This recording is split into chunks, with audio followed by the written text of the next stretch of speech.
It's Lisa. First of all, I want your opinion on these glasses. What do you think? Yay or nay? That's my first question. That is not what this video is about. That's just an opinion. Um, so what this video actually is about is why I have become so public, why I decided to go so public with the whole cancer thing, with my prognosis, the whole thing, like from the beginning to the end. So, I'm having a glass of wine. Anyways, so I have to first premise that I completely understand the need to not go public at all with a cancer diagnosis. That it is a really personal decision, and it can only be made by the person who's going through it, whether you or not you want to share publicly about what's happening, and it is totally okay not to. So that's my opinion about this. So the reason why I am going public with this one, or did, is because I am on my third time with cancer. So when I was 24 years old, I had a primary cancer in my eye. It was called an ocular melanoma. I've talked about it a lot on this channel. I felt very alone. It's a very rare cancer. There was nobody to talk to because I knew nobody who had it. There were no support groups to join. I was so young, so tortured during that time period, so afraid that you almost want to leave your body. You know what I mean? Sorry, my dog knocked over my phone. I don't want to touch it because it's loud. So my phone is shaky and unstable right now because it's not on a flat table. It's on a warped table, so it's not doing that great. So the point is, back to my story. So when I was 24 years old and was diagnosed with ocular melanoma, I had no one to talk to and nobody to see on YouTube or anything like that, or anything. So I felt very alone, and I'm crying about it now. I felt very alone when I had it, and I felt very ashamed of myself for having cancer. I don't know why, but that is really how I felt. And I, went through a lot of horrible times during that, with all my testing and my surgery and the disease itself and everything, and being so young. And so it was very overwhelming to me, and I kept it inside. I kept it internal. And I didn't talk about it to anybody, and I couldn't talk about it, it was too hard on me. So, and I couldn't have any outlet because there was no YouTube or anything like that. There was nothing, and nobody has ocular melanoma, nobody that I knew. So that was that. It took about 6 months out of my life and out of my year. Sorry. Going through that whole process, in which at the end they gave me radiation in my eye. I had radiation pellets, and then they took them out. And then when that period ended, I split. I went overseas.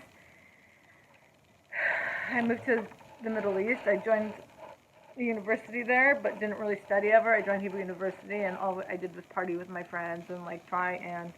It was a good time, we traveled the whole world together. I traveled the whole world. I did backpacking all over Europe. I spent in the Middle East, spent so much time in Egypt and this and that. And I just escaped America, and I tried to forget my past with my eye, And I told very few friends, just the closest people in my life, maybe 3 or 4, that's it, other than my parents.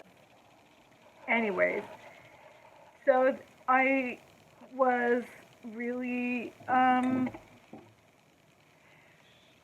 screwed up a lot longer than I needed to be because of the way I handled it. So because I kept it in and I didn't tell anybody, me personally, it like was just eating at the pit of me, like my entire life. You know, this thing about my eye, like it just, the fear of it and the, just such fear of it, you know, that it just ate at me my whole life. And I just tried to forget about it and tried to, you know, like as my doctor said when I said I was leaving the country, he said you can run away from the country, but you can't run away from yourself. You know, he was right. So fast forward, you know, I moved to New York and things were good and I was really busy and working. I had my own company, blah, blah, blah, successful, like publicist. I've talked about this too.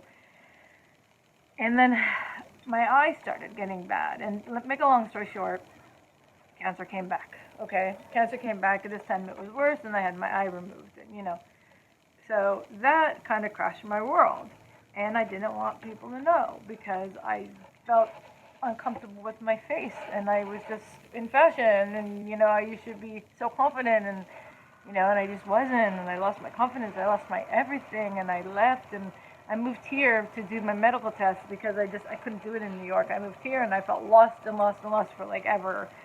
And I told more people about it though this time. But what I realized, I told all my friends about it. I told them all. What I realized after I told all my friends, thinking that, yeah, they're going to keep it in secrecy, well, nobody who loses their eye to cancer and tells somebody about it should ever believe that that's not going to spread like wildwood, because it did. It was just like people's, you know, mother-in-laws asked me how I'm doing, and boyfriends and girlfriends, and like everybody knew. Everyone knew except me that everybody knew. Then I knew everybody knew. So that was that one, you know? And so I didn't talk about it publicly, you know? But it gave me so much sadness and depression, and it just ruined years of my life because of that. Fast forward this year, 2018, me thinking my two primaries were in the eye. It was a primary and a return primary. It has never metastasized. I'm cancer-free, whatever. You know, and to find out I have this breast cancer. So in the very beginning, I decided to film that. I was still shy to tell friends and family about it because and I didn't for like, I'd say through December, like nobody in my family knew or anything like that. And I got it in October, or September. So what happened was that, yeah, so this time I kind of got to hit it again. But then I decided I wanted to make videos on YouTube about it because I thought I want to get it out. Like, I know it's really bad for me to keep it in because I kept it in. Like, I want to get it out and I want to be empowered, not the disease, you know? Like, I want the power. Like, I gave it my power every time, and there is no way number 3 is going to take my power from me at all. So I went public, and I did it because of that girl who was me. Sorry.